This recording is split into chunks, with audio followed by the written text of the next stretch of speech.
YCP శ్రేణులపై తప్పుడు కేసులు పెడుతున్నారని ఆరోపించారు మాజీ మంత్రి వైసీపీ నాయకురాలు రోజా. బాబు అలక్పడుతుంటే ఎందుకు కలగజేసుకుంటావు? చిత్తూరు సబ్ జైల్లో వైసీపీ నేతలు పరామర్శించిన రోజా, ఏమండి బాగున్నారా? బానే ఉన్నానండి, ఇంకా బీపీ షుగర్ రాలేదు.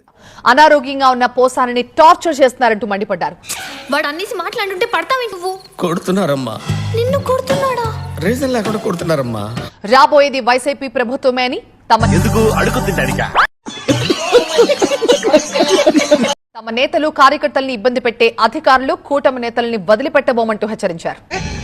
ఏం చేస్తావరా? చంపుతావా? నరుకుతావా? ఏం చేస్తావరా? కృష్ణమురళి గారిని వెహికల్ లో తీసుకెళ్లి ఎలా హ్యూమిలేట్ చేస్తున్నారు. రోడ్ల మీద తిప్పి చేశాడు.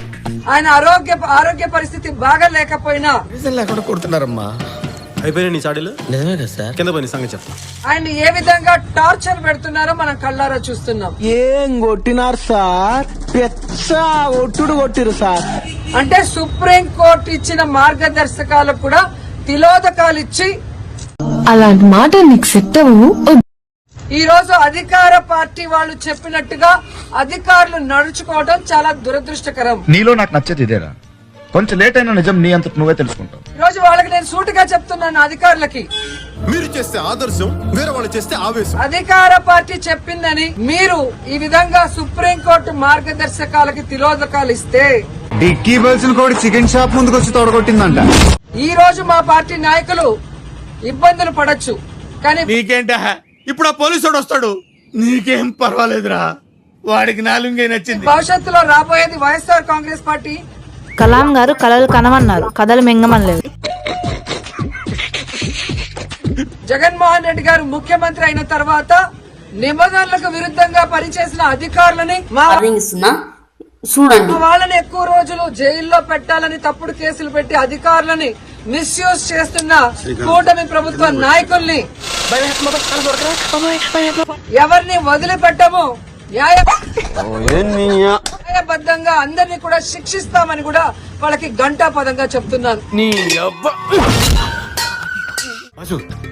67 సంవత్సరాలు ఆయనకి.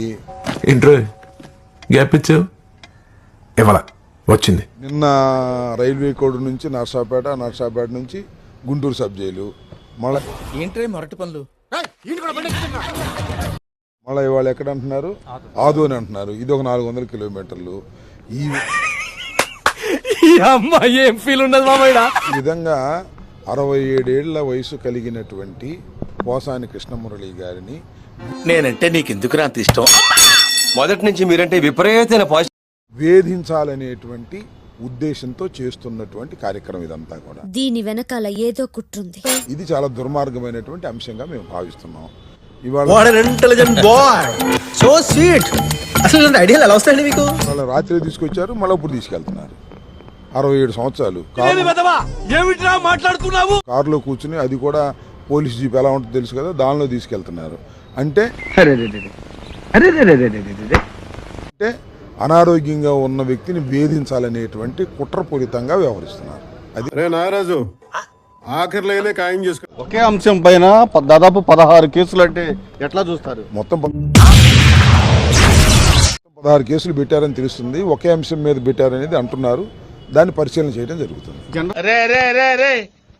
ఏంట్రా ఇది గేమ్ బాగుందా? జనరల్ గా ఇలాంటి కేసుల్లో 7 ఏళ్ల కన్నా తక్కువ శిక్ష పడే సెక్షన్స్ ఇవన్నీ. దేవుడు ఉన్నారా? 41A ఇచ్చి వదిలేస్తారు జనరల్ గా అయితే. కానీ రిమాండ్ వేసి జైలుకి పంపడం, దీన్ని ఎట్లా చూస్తారు? నిద్ర ఎలా వస్తుంది? ఇదంతా చెప్తున్నాను కదా, దిస్ ఈజ్ ఇంటెన్షనల్ గా పోలీస్ వ్యవస్థ సరిపోయింది ప్లస్ లోకేష్ ఇద్దరు అనుకొని కుట్రపూరితంగా చేస్తున్నటువంటి అంశం. నెక్స్ట్ డేసేది నిండే.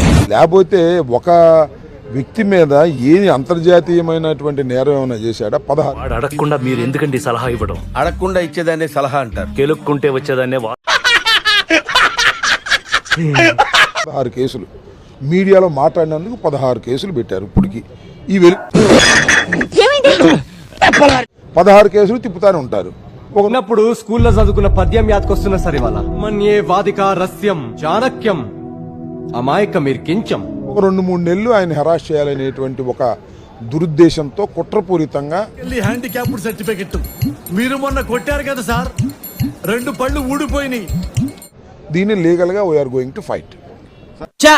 అంత సీన్ ఉందండి. ఆయన హెల్త్ కూడా బాగాలేదని అదేగా నేను చెప్పింది అదే. మొత్తుకుంటుంటే కామన్ సెన్స్ లేదురా? చూడటం కాదండి, మీరు చెయ్యాలంతే.